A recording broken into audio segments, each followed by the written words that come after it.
How much is that?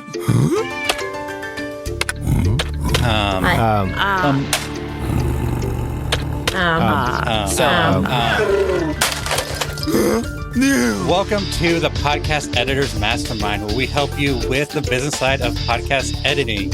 And today we are tackling a subject that is ever present, at least for me, imposter syndrome. That feeling that you're just not quite good enough. Many editors start out as editing our own shows, and we never feel like we have the skills to get the job done when others are like actual audio engineers or whatever. So we're going to tackle how we deal with the imposter syndrome. And of course, we're never alone when we do this. So I'm Daniel Abendroth of Roth Media. I'm Carrie Caulfield-Eric from Yaya Podcasting. And I'm Brian Itzminger from TopTierAudio.com. And we have our lovely guest today. Hi, I'm Heather Wester from Ironed Out Media. So let's get into it. So imposter syndrome is that feeling that even when you have the skills necessary, you're doing the job, you never quite feel like you deserve whatever accomplishment you're doing or the position you're in. For example, like I do this full time, but I don't have the formal training of any kind of audio work. I'm all self-taught. It's like I feel that the success I've found like just doesn't feel quite deserved. So do you want to talk about like how imposter syndrome has affected us, or how do you want to start this? Yeah, so imposter syndrome definitely affects me. I think probably the most recent and the most pervasive that sits in my mind was when I launched the Hindenburg journalist course about, 6 to 8 weeks ago. So I launched it and I had a goal. I wanted to have a certain number of sales within the first few days. And I actually hit that, which totally blew my mind. But the thing that really kind of continues to plague me is every time I sell one, the next day I'm thinking, so am I going to get a refund request? Because even though I keep getting feedback that the course does exactly what I said it was going to do and it's giving people exactly what they're looking for, I think, but maybe not this one. Like, did I accidentally oversell my capability or anything like that? So that's definitely one that was a challenge. And as you guys know, having been in the mastermind for several years now, that was something that was on my to-do list for, I think, since the beginning of time. And it was pretty much Carrie making fun of me for like 2 years that finally got me to do it. So it's like nicely. I made fun of you nicely. You did. And thank you for that. But I mean, it was that pushed me to do it because I had that whole imposter syndrome thing going on. And then when I launched it, every time the sale comes through, I'm still going, okay, is this one going to be a refund request? I can relate to that. Now selling my RX-7 course, I feel the same way. When I announced that you could register for the course, I spent the entire day with my stomach hurting and feeling like I was going to vomit. So I completely understand that. But I also, in terms of podcast editing, every time I get a new client, I go through this period where that first episode, I'm like, I'm terrible. I don't know what I'm doing. There's this whole like negative thought process, negative things I'm telling myself the whole time. And then delivering the final result to the client is like just so much stress and so much anxiety until they're like, oh yeah, it's great. And then I'm like, I can't believe they like that. I need that validation. Right, yes. Like if the client but even I don't listen to it. I'm like, no, they're stupid. I mean, that's how bad like it gets sometimes. It's always a nice feeling whenever on the show the client will kind of praise their editor or like they name a person. Like it's always really nice. Like get that validation or like whenever I think I'm messing up or like I'm not doing well, like if it's like, so sometimes they'll want like a rush delivery or need changes like really quick. And if I feel like I took too long, then I'm like, oh, I should have done better. Then they come back with, thank you so much for helping me with this. You're the best. Oh, okay. Yeah, I do that. Like, so I like was apologizing to a client once because I thought I was so incredibly late. Turns out it was a week early. But I just assumed, nice. Okay. Yeah, I just assumed I had done something wrong. So the struggle with imposter syndrome is absolutely real. for me at least. And it doesn't matter, even though I've been doing this a long time, I've been editing podcasts since 2014. Yeah, I still feel like I have no idea what I'm doing sometimes. I understand that. I started in radio, I think 2006. And a lot of my experience comes from editing things in radio, a controlled environment. I feel like I'm pretty good at that. But when it comes to editing podcasts, I feel like there's so much more involved. And 15 years experience in radio, but a year and a half in podcasts, I just don't feel like it's enough, So you mentioned that you feel like podcasts are more involved. I don't come from radio, so I don't have a real frame of reference. Can you share with us maybe what that means in terms of how they're more involved? Well, in radio, you're basically just cleaning up stumbles, false starts, your typical crutch word, deep breaths. Then you'll just do some dynamic processing, some compression. In radio, they are in more of a controlled environment. You have your studio and there's foam all over the walls. And then you have top of the line microphones. But with a podcaster, they're going to be in a different room, bedrooms, closets, bathrooms, kitchens. And so they're going to be on different microphones also, from your typical condenser mic to the microphone on earbuds. It's just a broad range. And so there's going to be a lot more involved in the editing process as far as using plugins and, different tricks and whatnot. I hope that answers your question there. Yeah. There's a lot more problem solving and a lot more variables that go into podcasting. Right. Yes. Variable. That's the word. Yeah. Variety or dumpster fires. Or when a client records their, I probably shouldn't call anybody out. No, you shouldn't. No, but when they're 6 feet away from their microphone, there's only so much you can do to make them sound good. Or right on top of it. Right. And unfortunately, it's not, and it's our job to help them know, of course, and we do the best we can for them. But you don't get that in a controlled environment, very obviously. So, right. That's right. Categories. I mean, tonight might be a great example of that, right? So for those of you that have guests on, sometimes it's your job to help them troubleshoot their audio.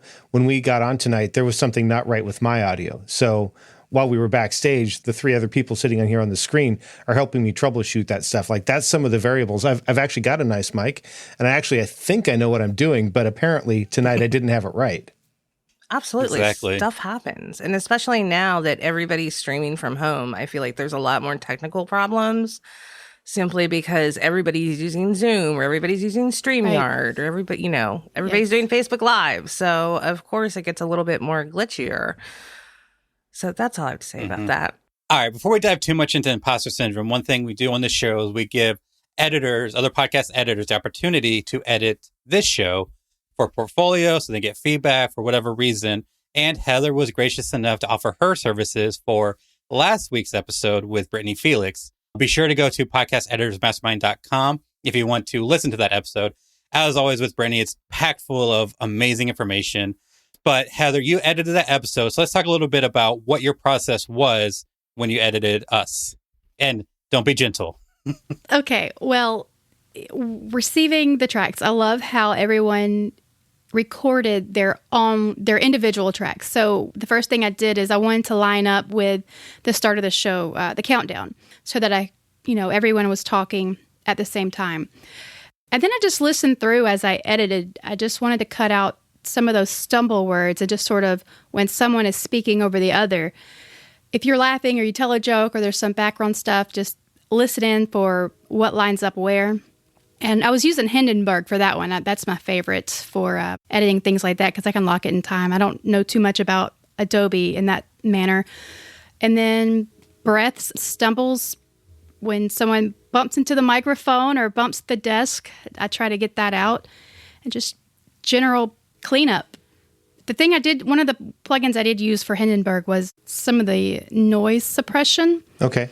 There was kind of a hum, but I think that's mostly it. Oh, who had the hum? Probably me. Do you remember? It's okay if you don't remember. Yeah. You're all going to think it's us. No, I would have to look back at the name. I'm sorry. No, that's quite all right. Quite all right. Okay. So one thing we don't expect, so we don't really give a whole lot of stipulation as to like what you edit out. So you just did like the bare, kind of like the ums and the ahs, but you left the content intact mostly? Well, no, there were some things that didn't quite vibe well with the podcast itself versus the live video. Some things that a listener might hear would not make sense to someone who's actually viewing the video. You know, what are they laughing at? What's so funny? That sort of stuff. Some of the laughter, you know, like nervous pauses or short pauses, that sort of thing, stumbling over words. But most of the content is still there. Okay. And how well did our claps line up? Like once you did that, did everything sync as far as the? That's what I thought. I see the laugh. It was. You know, I thought I had one of the tracks lined up just right, and I noticed she's not here tonight. Jennifer? Probably Jennifer. Yes, yeah. Jennifer. There was at one point where she was talking about something Brian had mentioned about Fiverr. And I was like, this was like 10 minutes later. I was like, whoa, that did not line up at all. So I had to restart the editing process. And when she said Fiverr, I had to slide the track back to when you were talking about Fiverr. And at that point, everything lined up just fine. Interesting. Wow. I figured it'd be Brittany whoever would cut her out of the stream. No, actually. Because she recorded her herself, own audio. Oh, it was locally. Yeah. I'm going to be honest with you. Whenever I was told that she was cut, I was a little nervous. How am I going to line this up? And just thinking in my head, am I going to have to do some fade in, some fade out to kind of, you know, piece it in? Will I have to cut what they're talking about and place it somewhere else? You know, sort of Frankenstein editing, as I like to call it myself. But no, hers, it was all pretty good. It was just that one little bit with that last track. Just a little tiny blip. A little tiny blip. Yeah. That was it. So this was honestly the best episode I have ever edited. I had so much fun with it. I'm going to be honest with you. It was like the best. Oh, It was the best. I think she's just saying that. yeah, it makes us feel better because we feel like, speaking of imposter syndrome, we feel like dude. we totally Right. don't have our act together. Yeah, back. I'm going to say it has more to do with the content than with the quality of our audio. Because when you're editing something, because, you know, Heather, you're a podcast editor, so editing something geared towards you specifically is a lot more enjoyable to edit, as opposed to if you're listening to somebody recap today's stock market. You don't do that kind of thing. Could be. It's a lot harder to edit something that you're enjoying, in my opinion. I'm going to be honest with you because you just get so drawn and you're like, oh, wait, was that a bump? Was that a pop? Let me go back. You become a listener. Yes, that's it. So how do you cope with the feelings of imposter syndrome, and how do you go about skill building? Because one of the things that I struggle with, and I think it's common among the podcast editors that don't have the formal background, that don't come from audio engineering, is the lack of skills. Everything I know is self-taught from YouTube or from blog posts or whatever. Tom Kelly, Chris Curran. Yeah. Okay. Well, that's another topic, is comparison. But yeah. what have you all done as far as like skill building, or like how much do you think you should invest in that? Well, for me, from the beginning, my training wasn't formal. I didn't go to school for this. Me getting into radio started as a dare. What? It was. I think there's a story I think we're there. going to need to back up and talk about this. We can come back to this one. Well, I'm third oldest of 9 children. Okay. Money was tight. We didn't have cable. We had like 3 DVDs we would watch all the time. Mortal Kombat being one of them. And we would watch it to the point that the DVD didn't work anymore. So at that point, you know, DVDs aren't working. We're just listening to the radio every night, all the time. And my brother, he said to me that he could not believe the guy talking on the radio was getting paid just to talk. And I was like, yeah, you know, agreeing with him. And he's like, Heather, I bet you won't call that man and tell him on his job. And I was like, yeah, I will. So I called him and I told him, I was like, I want your job. He's like, you mean you want a job like mine? I'm like, no, I want your job. So he's like, hold on. He put me on hold because he had, at the time, I didn't know what he was doing, but he had to take care of a winter. He had to put some the information down for my winner who had just won like a CD or something. He did a break. But the cool thing was I was able to listen to all of that. So that was exciting. I honestly thought he was going to leave me on hold for the rest of the night until I gave up and hung up. But he came back to me. He's like, hey, if you're serious about this, you need to contact our program director and let him know what you want to do. I was like, all right. So I sent the program director an email, and probably within the next week or so, I started interning. I'm going to say intern because I was never in school. I was just working for free for that experience. And, you know, doing street hits, driving the station van, doing promotions, I just built upon that, always asking, what more can I do? What else can I learn? And luckily, my program director there, he was always willing to help me out during that time. And it went from being an intern doing street hits to being the local affiliate producer for a major morning show here in the Southeast, at least. I don't know if you guys have ever heard of Rick and Bubba. I was the affiliate producer for them. And from there, I went to I was in the production department, started reading, writing, recording commercials, and so on. But it all started on a dare. Wow. Yeah, so there's no formal training in that. Yeah. No, but I think interning is completely a valid way to learn skills. Mm-hmm. Absolutely. And I am a little jealous of young people these days because, you know, they have the opportunity now. There are a lot of companies, a lot of podcasts who would love to have an intern, somebody that they can teach the skills to do the job for free or for like a really low wage, you know, because it is, there's just so much to learn and it's not really being taught anywhere. Podcasting. I agree with you. I wish that all the YouTube videos and all the teachings and courses that are online now were available back in the day. And I say back in the day, even when I was in radio, because, you know, being an employee, a coworker at this particular company, any company in radio broadcasting, it's cutthroat, okay?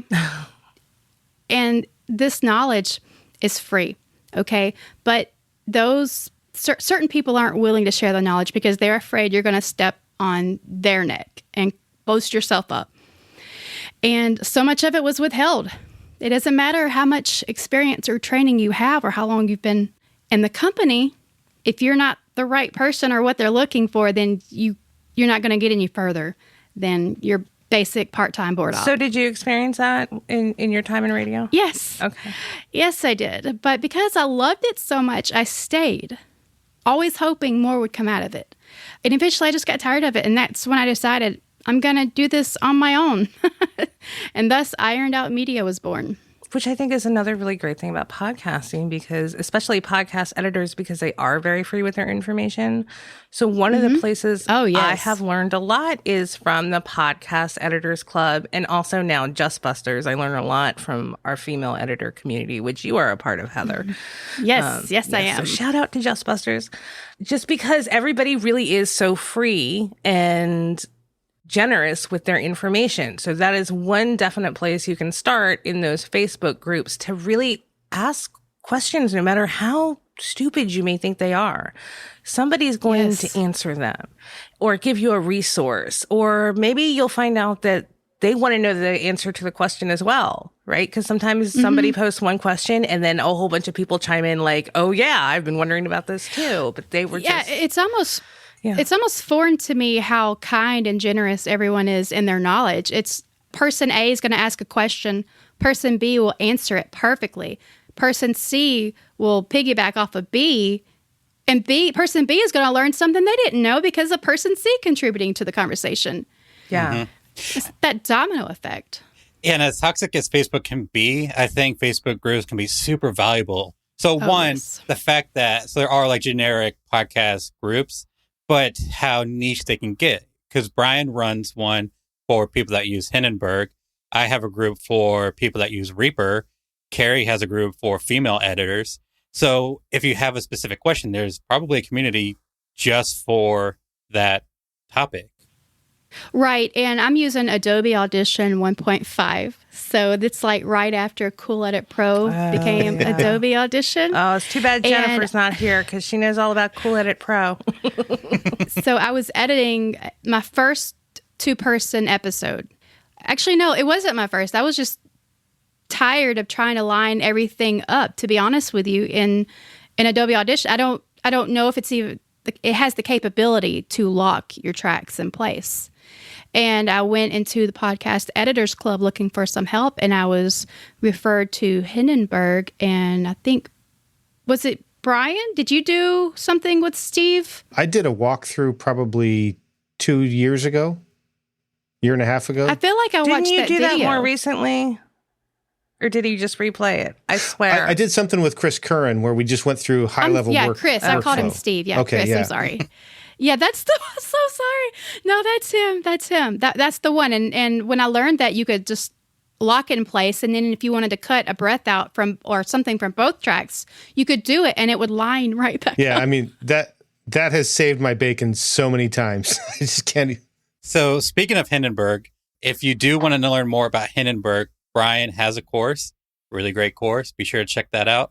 And also, at the time of this recording, this coming Sunday, if tech issues have been an issue in the past, Steve is going to be Steve Stewart of the Podcast Editors Club and Podcast Editor Academy is going to be doing a demonstration with Jenny Rins Dottrup. I always mess up her last name. Dottrup.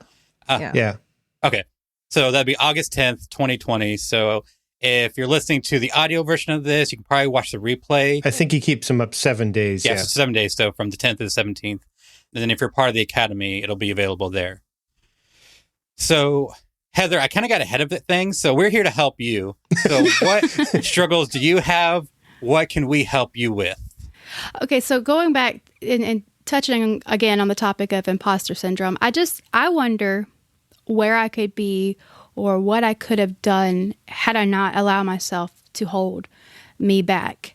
And another thing is being introverted, okay? I wonder how my extrovert and ambivert counterparts are able to hook clients, so to speak, because I feel like you need to be a little bit more social than what I feel myself to be when it comes to getting clients. I totally get that.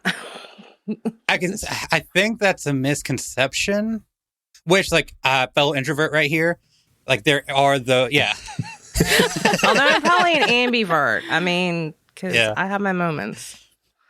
I am 100% an introvert. I remember getting like such anxiety whenever I would like get on a call with a client, and I'd be so grateful whenever they would cancel it because then I wouldn't have to go through with it. Like for an introvert, there's nothing better than canceled plans. But I think with anything, it's a skill.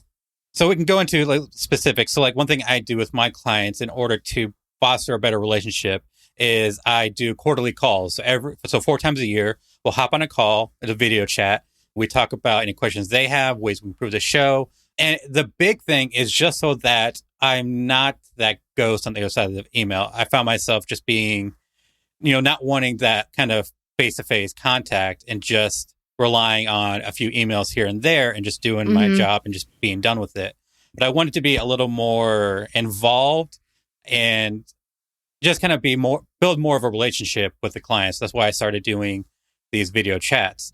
And I think it's just like a learned skill. The more you do it, the easier it is. Mm-hmm. Okay. So what about when you first started, Daniel, when you first started to get clients, how much did you put yourself out there so they could find you? I don't know that or I did even you? do that now, honestly. Right. Because that's... Put myself out there. That's okay. So this is something that I have done. And I think, obviously I'm still in business. So, somewhat successfully. 5 years ago, I would never have done this. Like you would have never seen me on camera at all. You would, I wouldn't even let people take pictures of me. Like I did not want any kind of public recognition at all. Face for radio. Exactly. Right. And I'm certainly, not a beauty queen and a voice for silent film. Yeah. Wow. But I realized that if I wanted to be successful, because this podcast editing business is not my first business. I've got like 2 failed one failed side hustle and one failed attempt at making a business. But I didn't like charge anybody for anything, so you can't like actually call that. Anyway, that aside, being like stepping out in kind of the public eye was terrifying. And that's why I got into podcasting. One of the reasons is because you only need to hear my voice and I can talk, right? And you don't have to see me. And then, of course, you know, social media is a thing. Like all of a sudden I realized that I needed, if I was going to connect with people, they would actually have to see me sometimes. Yeah. And it just was a slow progression of like taking a picture of myself and posting a picture of myself. Like those were two different processes, right? And then just continually practicing and practicing and practicing until I am here today where I'm like, ooh, I'm going to do like a TikTok video because that's fun, right? I developed, I guess, a certain comfort level with it. The great thing is that I can control it, you know, because, you know, we're not face to face. So I can control this interaction with me, you know, a lot. Like I have my background, you know, my new background behind me with my fairy lights. I know anybody listening can't see. I love that, by the way. Thank you. Thank you. I got it, you know, set it up just to have it a little bit nicer. But again, it's like controlling that environment. So it is that I don't have to do it when I don't feel like doing it. And I never put that pressure on myself. But it really was years of practice to be able to put myself out there. And I'm really glad I did it because now I have a lot of fun and I get to meet a lot of people. And then if I don't want to, I don't. Like I can go hide and watch Netflix, right? Yes. But it literally started with that one action, that one picture every once in a while. And that became more and more and more until I got comfortable. And now I can look at a picture of myself and be like, oh, I'm so cute, right? Oh, that's Nice. good. I'm so happy to hear that. Yeah, well, it took a long time to get there. So I don't. Proud of you. That was one of the things also that made me not want to do this tonight is just having this visual interaction. And that's really and truly, then everything just followed. You know, what are you going to talk about? No one's going to listen to you. It's going to be so boring. Yes. So one of the things that has helped me over the years ties into what William put in the chat. He said that Heather needs a partner. She gets nervous around strangers, but comes out of her shell when she's with friends or something like that. I'm struggling a little bit to read because my mind is going a zillion miles an hour because that speaks to me as well. Because part of the reason I'm comfortable doing this on video and putting this show together and talking to other podcast editors is because I have the three of you here to also kind of put this together. And so there's a little bit of safety in numbers. And also there's the public commitment to the three of you to show up and be willing to do this. So I sort of have to. So I sort of forced myself into it. Yeah, finding a buddy and then challenging each other to do things. I know that like my first public speaking gig where I had to like stand up in front of strangers and talk was the hardest thing I'd ever done. But after that, I was like, okay, now I know I can do this. And it's, I'm terrified to do a lot of things. And like, I've gotten to the point where it's like, okay, I'm going to be terrified for like 5 seconds and then I'm not going to think about it anymore. And I'm going to go on autopilot and do it. And then I cringe afterwards, of course, because, you know, it's so embarrassing. So I have two pieces of advice to kind of wrap this up, unless we have more to talk about. As far as getting a partner, brilliant idea. Because like I said before, like I struggle with the anxiety of hopping on a call. So what I started doing is my wife is much more personable. So she is on every call I do. So whenever we do a news, like a discovery call with a potential client or the quarterly calls, she's on the call to kind of facilitate the conversation. Because whenever I get excited about a subject, I'll start talking really fast and I don't put my word, you know? Yes. So that's me. So she can be there to kind of like keep me on pace. And I have a standing desk, so like we'll stand next to each other and she'll tap me if she wants to speak next. So like if the client is talking, she'll tap me and that tells me like, don't say anything. My wife is going to take over. So I don't know if that's a possibility for you or for others, but having a partner in the business to kind of assist with this. And the other thing is really awkward and uncomfortable is actually role playing. Yeah. I used to work in sales and every week we would have like a weekly meeting And then we'd break out and we would role play, and salesmen would pair up and they would go back and forth. One person would pretend to be the customer while one would be the salesman. And then you just kind of practice that. And it's the hardest thing and the most uncomfortable thing you can possibly do. But going through the different situations, because one thing when I was on calls with clients is they'd ask me a question that I wasn't prepared for. And then I would freeze, or I would agree to something I didn't want to agree to, or I'd give out I've been too doing much that information lately. free. Yes. We could have a whole conversation about that. Like, that is future episode. Don't give away too much. Yeah. Oh, man.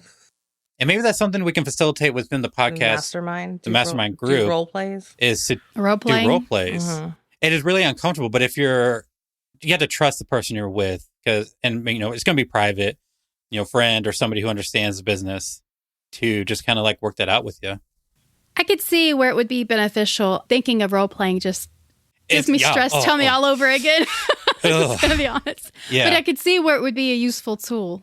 And if you can work through that anxiety in a safe space, then whenever you are in the real thing, it's so much easier. Mm-hmm. Yeah, because well, thank you for that. Yeah, even if we could arrange something like just private Zoom meetings for people where really, because I think if you have a good partner to make you feel comfortable, then you can really start to get into that role play thing. Because I actually offered this to a girlfriend who was having a problem closing sales. And I was like, well, let's jump on a call and see what you're telling people and how you like end the conversation. So yeah, I think that would be fun. I will play the client. Or even do both ways. Right. Yeah. Because sometimes...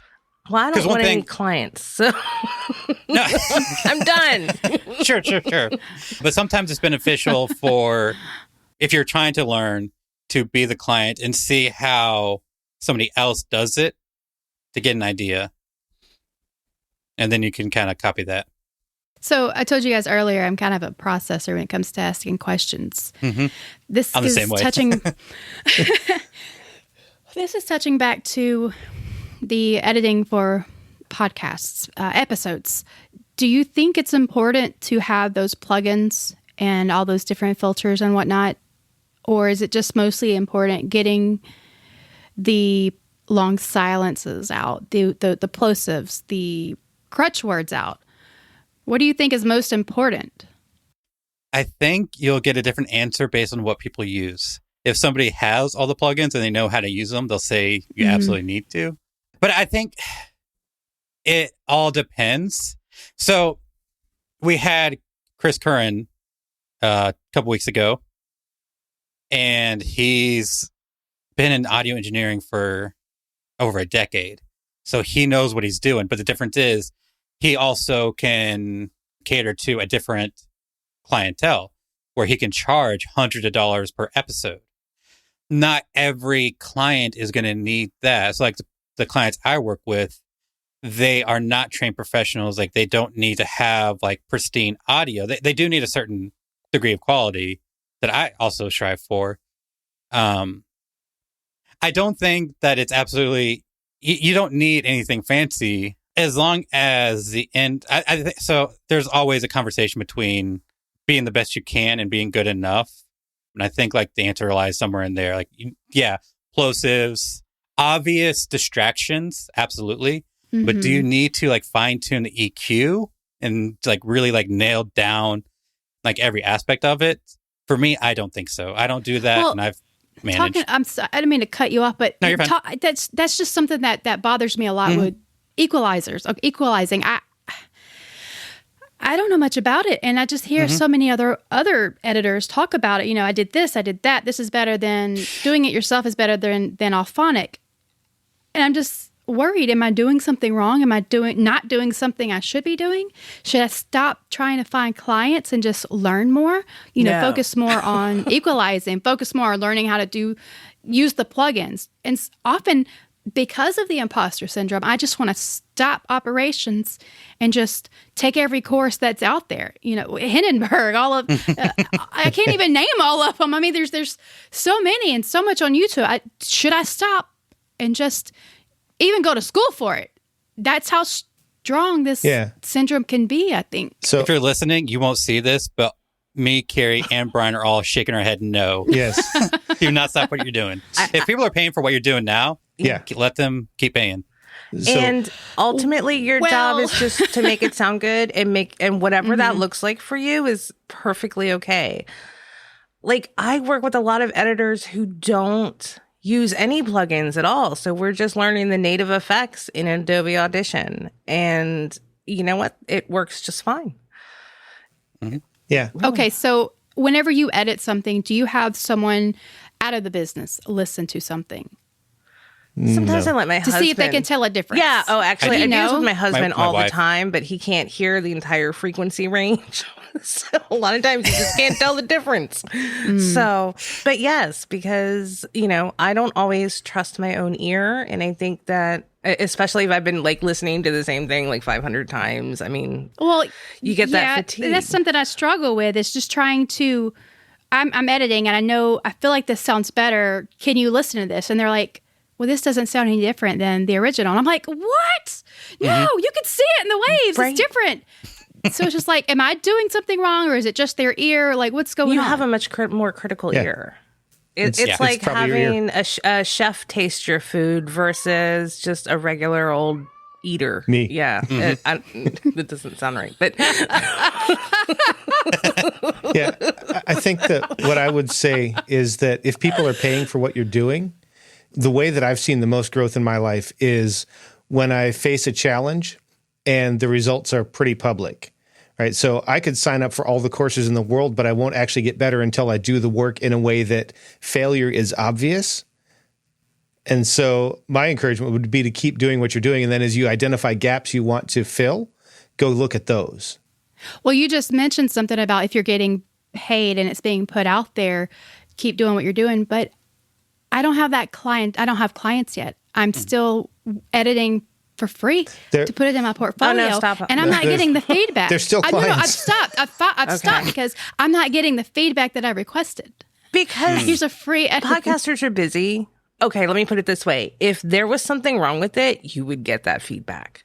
Okay. Like they would definitely tell you if there was a problem, if they weren't happy with the work. You would definitely get the feedback because people are more apt to share something negative than positive. Yes. If they're happy with it, you've just made their life easier. They've moved on to the next thing. So, yeah. No news is good news. Absolutely. Yeah. So like, if you don't get feedback, that's a positive thing. Yeah. And I will say, if you have somebody listen to it, like I do that with my wife. Like I'll spend 20 minutes on like this 2-second thing trying to like, cause I hear it. And then I have her listen to it and she's like, it's like going to the eye doctor, A or B. It's the same thing. So I take that as validation that I'm putting my energy into something that's not going to pay off. Is the average listener going to notice it? If not, like I'm not going to spend my time on it. If you're editing a show if you're editing Chris Curran's show about podcast audio engineering, then you're going to need to like put in that effort because his listeners are going to tell. Yeah. But for the average podcaster, people aren't going to hear that. And I think we had a question in the chat. We did, and we'll go to that in just a second. One thing I wanted to just kind of jump in on is you edited our show. This is 4 tracks, all recorded in different locations on different microphones. That was the first time I'd ever edited that many tracks at once, by the way. No, but you did it. Like, when I did it, it was the first time I had done 4 tracks as well, because I usually tap out at 3. So I wanted to throw that out there. John had a question for us in the chat. He said the only things he ever does to his episodes are normalize and noise reduction. His question is, should he be doing more? If that's working, perfect. Keep going. Yeah. The only thing, I think the next thing that I would suggest, and I think going back to like Brian's point, is always keep learning. So like if you hear people talking about something, just like start watching YouTube videos on how to do that and just like build your arsenal bit by bit. So don't worry about trying to become, a great audio engineer right now. Just learn one new thing next. So what do you do if you don't have episodes to edit? Should I just record my own episodes? Should I just talk and just clean that up? Yeah. Or a great time to start a podcast. Yeah. Right? Heather's journey to becoming exactly a podcast editor.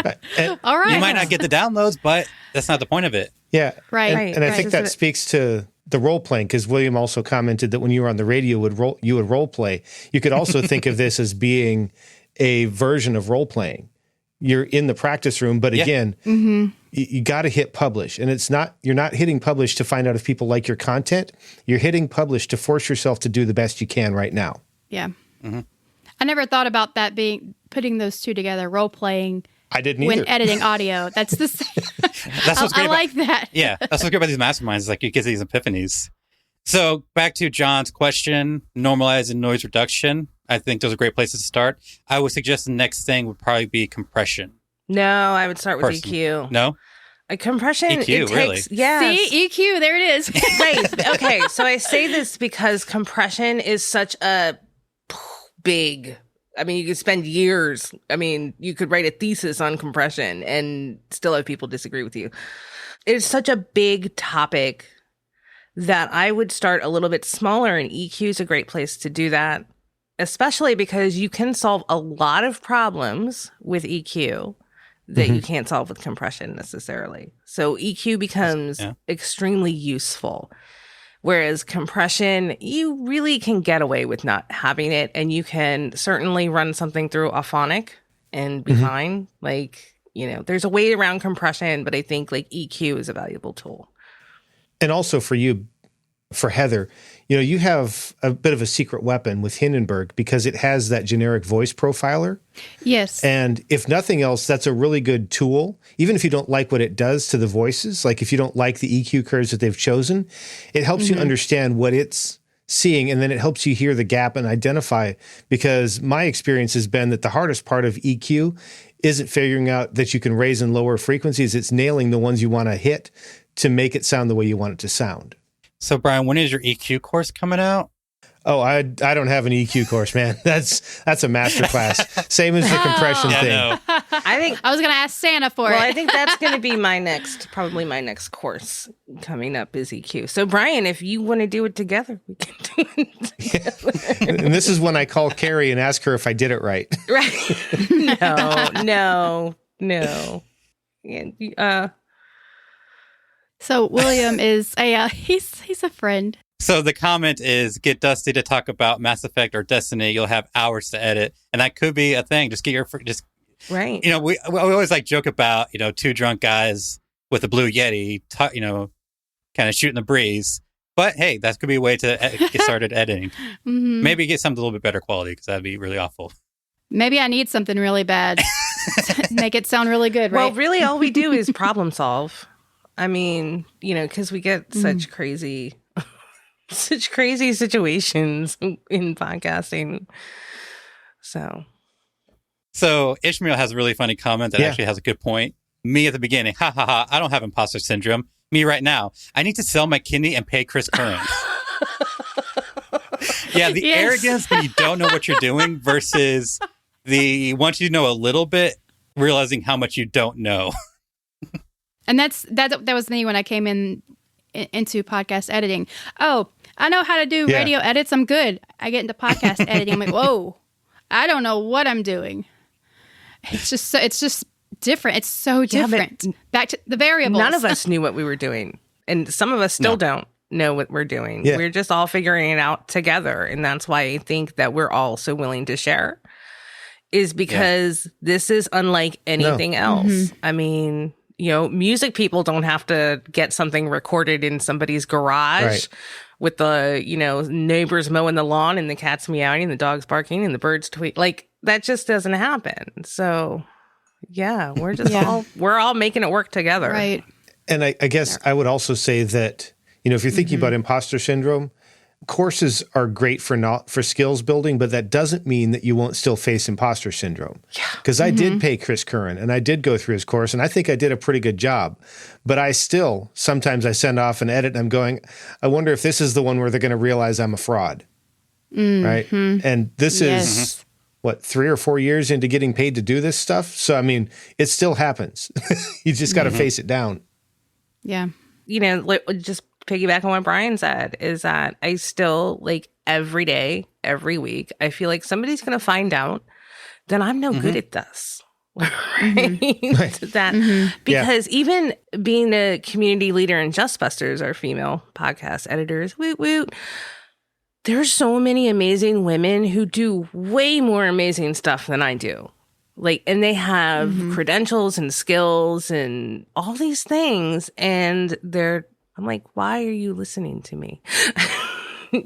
So it's, it just, I think imposter syndrome really does mean that you care very deeply about doing a good job. Yeah. So that's a nice way to put that. I mean, I would share that one of the things I actually edit for a guy who is an audio engineer. I do a show that he's not able to edit for time's sake. And I get good feedback from him that I'm doing a good job, which is really encouraging. That doesn't mean that all of my other clients, I still don't think this is going to be the one where they figure out I'm a fraud, right?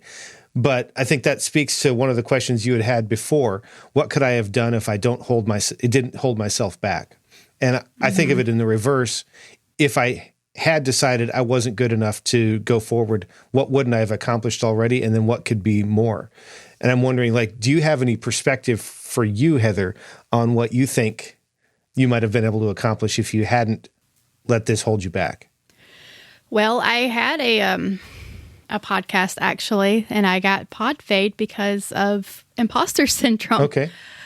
Who's going to listen? Is my editing up to par? And I did 3 episodes. And one of the episodes I did an interview on Zoom, and it just, I attacked myself, so to say. And I probably could still have the podcast had I not listened to myself and just continued to record and do interviews and edit and put it out on time. So I feel like I could have a pretty good podcast right now.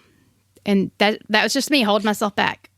So in a year from now, what do you think you can accomplish? If you start a podcast next week. I'm working on a podcast right now. Okay. for Ironed Out Media. Okay. And it's basically a podcast about podcasting. Well, no, yeah, it's a podcast about podcasting, how to start the podcast. And I feel like I have some different topics within that aren't normally touched on. And I have listened to quite a few podcasts about podcasting, and I don't want to spill the beans about what it is right now because I'm really excited about it, but I really hate editing myself. I'm going to be honest with you, but I feel like this is some good content. It's only going to be, it's just going to be a handful of episodes, 5 or 6, just a little mini series, but every day I'm attacking myself. Nobody's going to listen. This is not new information. Why are you doing this? Don't waste your time. But in a year from now, I'm hoping to have that out. I'm hoping to have 3 or 4 clients for the month and just grow on that. I'm not trying to be big. I'm not trying to explode. I am just trying to be creative with my passion. I'm very passionate about this. I mean, like I said earlier, I was in radio even after so many years, not even getting ahead from where I was as a part-time board op. If that answers your question. Mm-hmm. And I think it's just a question to answer for yourself. Yeah. Mm-hmm. Just kind of like, I mean, it's kind of hokey, but like the manifesting and just kind of seeing yourself. Like one thing that's really encouraging for me is, where do I want to be? Like, I want to be self-employed, run my own business, setting my own hours. So, you kind of make that happen. It's just like, one thing I kind of envision is like being a big or a known name in podcasting.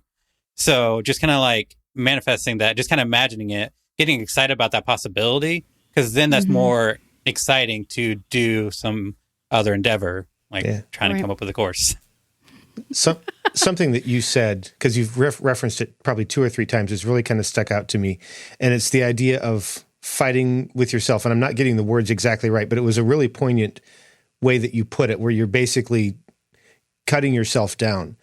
That's it. That's part of the imposter syndrome. Right. I'm attacking myself. That was it, attacking yourself. One of the things that I've tried to do is, I think, if I heard somebody talking to my son or my daughter the way I'm talking to myself right now, what would I do to that person? And it would probably be something that I would have to have a conversation about later, possibly with people in police uniforms. But I do it to myself, right? All the time. And that to me has been a real challenge to stop doing that because that's the reality, right? Nobody is meaner to me than I am myself. Yes. Like nobody else is as good at knowing what I'm afraid of as I am. And so that's just one of the things that I'm working on. And I thought because of the language that you used, it might be valuable for you. It is. I did everything I could to choke back this frog in my throat and not let the tears fall down. I was like, oh, you're so right. Yeah, and that's... I mean, I've got 2 little boys myself, and if I heard anyone talking to them like that, Mama Bear's coming out, you better watch out. Right. And the other thing that has helped me is, like, my son is going to pick up, he's going to kind of treat himself the way he sees his parents, treat ourselves and each other. Right. So I always, like, I'll say it because I'm a talker, and I'll say something out loud that's negative to myself. And so I will make sure, because he will pick up on it, that I can follow it with something positive. And it's just having that awareness when you have those thoughts and training yourself and because this is all a practice, like dealing with imposter syndrome. It is a practice, something you have to work at every day, I think. And that's the only way I've been able to get over it, is to just, when I say something negative to myself in my head, and to stop and give myself the grace and space, if you will, to be like, wait a second. All right, but you're good at this. Or, what if people won't listen to me, or nobody is going to listen to me? Well, does it matter? Like, you have a voice and you should use it, essentially. Yeah. So just kind of like reframing things and putting that, following something negative up with something positive. And Lord knows I've edited enough self-help podcasts to know that has something to do with rewiring your neurons. So. I had a lot of. So, yeah. So, I mean, it's also a change in language you use. So, instead of saying, like, I'm awful at editing, maybe, I'm not the best editor, and that's okay. And just kind of like tempering your phrases and slowly just kind of becoming more positive, because you can't just like flip a switch and get rid of your imposter syndrome and start being nicer to yourself. It's like Carrie said, it's a practice. Mm-hmm. And then you'll start to get, as you start to get clients and make sales and get that feedback where somebody's like, thank you so much, you have made my life easier, then it becomes a little bit easier to start to believe more positive things about yourself. Mm-hmm. Okay. So it's a process. It really is. Like, again, I 6 years ago would not have done anything like this. Right. And now I'm like, oh, come on, I'm going to make a TikTok video. Ooh, Reels is on Instagram, right? That's a new. Yeah. Yes. I'm like, let's try this out. Let's push these buttons. So that's because also it's not fun when you're negative, and, it's got to be fun, right? Mm-hmm. Yes. It's got to be fun. I would also say find other people and create a mastermind. I think the biggest thing that has helped me deal with imposter syndrome is having 3 other people that I can talk about how they mess up and realize that that's okay. Mistakes happen. You can move on from it, and getting that encouragement to try things or to learn. Or like there'll be times like I have a problem with audio. I'm like, hey, can you guys listen to this and tell me what you think? And then get feedback to help me be better. And then also kind of hold you accountable. So if you want to start a podcast, getting people that will be like, okay, well, what's the next step? And just kind of like helping you stay on track. And then also helping you be nicer to yourself. Yes. And giving you the feedback that you need. So maybe like, do you need feedback on editing?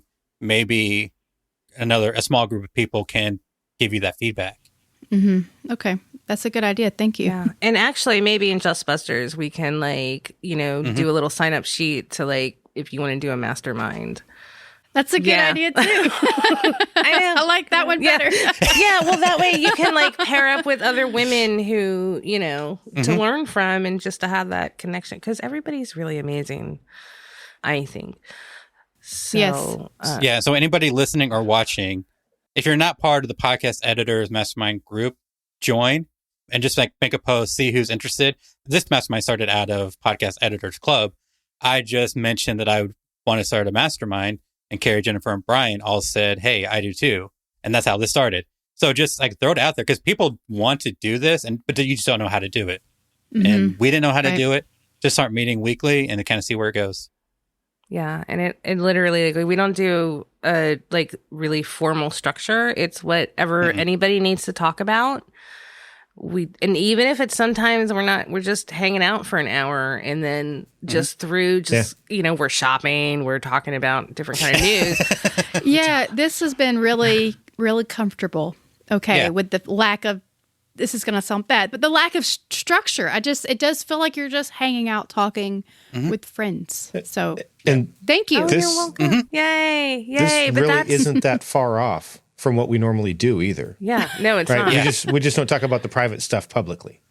Yes, yeah. Right, okay. Yeah. And there's an agreement.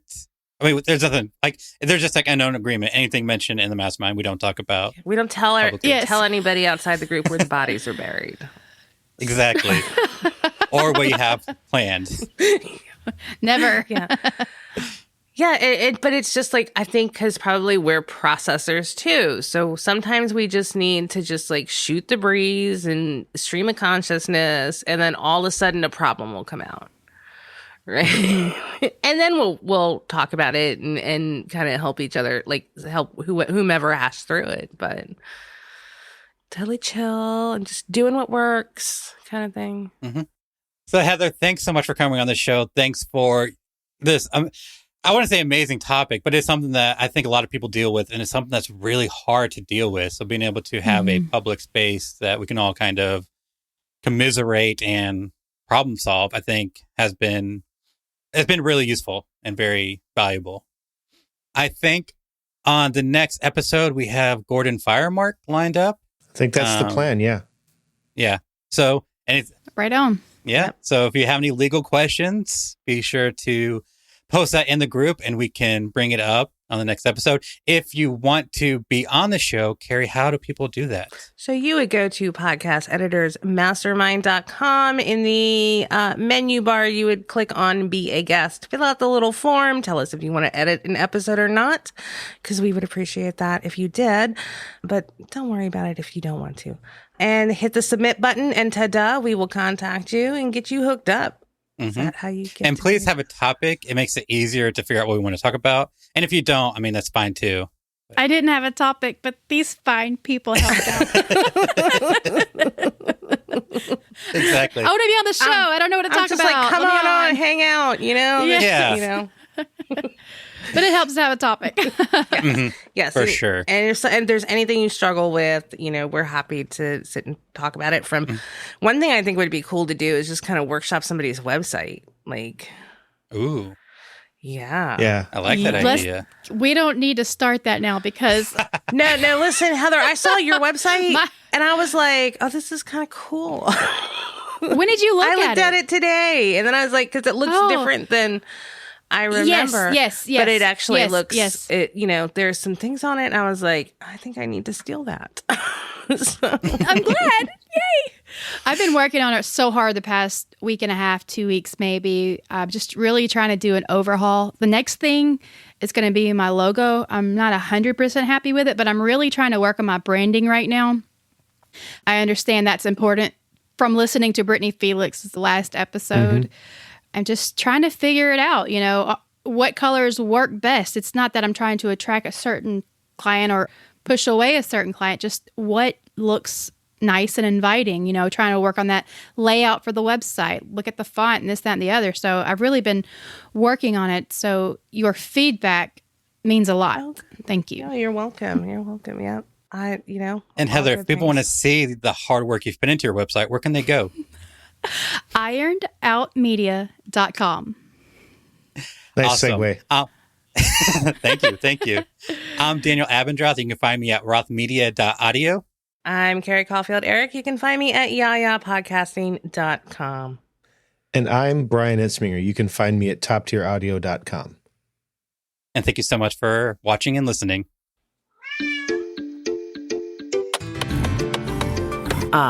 So how much is that?